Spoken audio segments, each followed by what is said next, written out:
Okay, wonderful guys. Greetings to you from Russia, from Siberia. Today is 22nd of August, and we want to share with you some good news. Because whatever news God has for us there, it's truly very good and very awesome.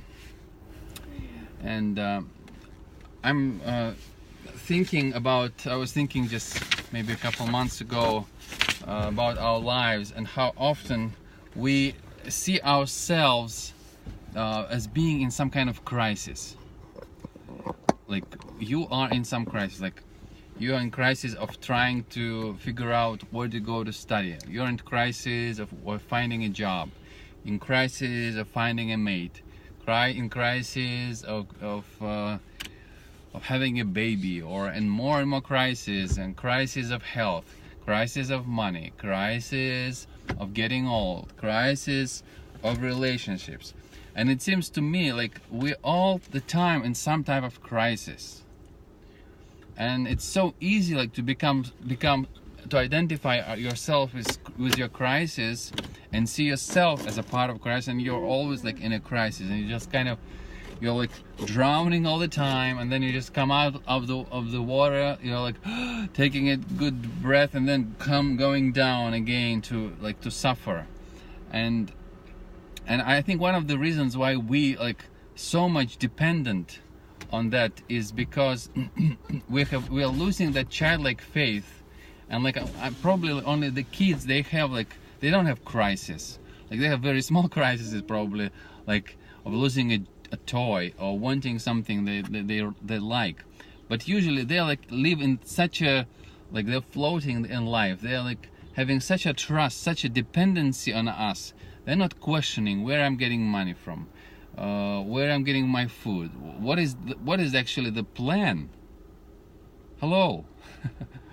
They're not even thinking about it. They're not getting, okay, what's the plan for the next 5 years, Dad? No, these small ones, they're trusting, me having to have a plan.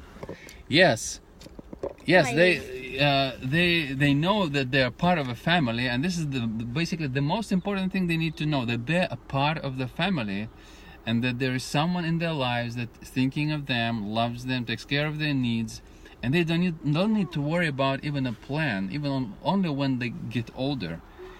And they live in that childlike dependence, which we have lost that as adults. And we're so careful, we are so worrying about stuff that we're losing that childlike faith, and our faith becomes so complex. But one of the things which I was thinking, why we lose such dependence, because we are setting our eyes so much on people, and we're expecting from people, we are waiting on people to communicate to us our true value. Listen to me, please. We're looking to people to communicate to us our true, our genuine, intricate value. And when they don't do that, when they fail and they do something which devalues our life or makes us very sad and depressed, it means that we have trusted in their opinion, in their whatever opinion, even maybe they promised to love us, and then they failed. And then our life is ruined, and we think, oh no, so my life is gone because somebody failed me.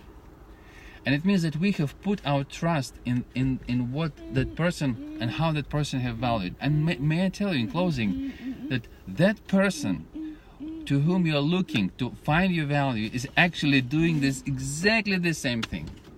They're also looking for a value, and to understand what their life really, how valuable is their life. And we become so much dependent on people, and that we lose sight of our value to God. And that redemption of Jesus has become the final proof that we are valuable to God. First of all, we are made in His image, but moreover, we are loved, and we need to know that and trust God for all our needs.